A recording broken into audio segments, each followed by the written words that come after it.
I've had a few very high IQ clients, the most memorable of which was an African-American 5-year-old I was evaluating for an independent school. I couldn't stop laughing. For every question I asked, he was out of his seat gesturing, acting out animal movements, doing celebrity impersonations, and offering his own dry-witted commentary. His insight was immense for a 5-year-old, going on 35. I remember him earning a WPPSIR IQ of 160 with a 19 in comprehension, and likely vocabulary as well.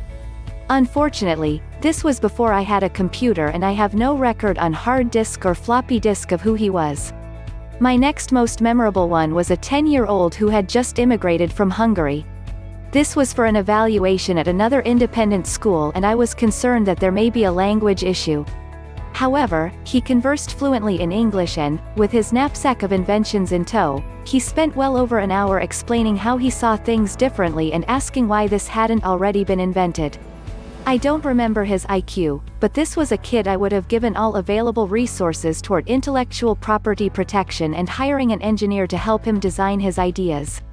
One of the scientists I would have liked to have met most in this world was Richard Feynman. He was a brilliant physicist and just a super interesting, nice person who explained things so incredibly well. He claimed he had taken an IQ test and was given an IQ of 125. This is 95th percentile, and not even the second standard deviation above the mean. But his ability to translate the most abstract into the most understandable form negates any number assigned to him.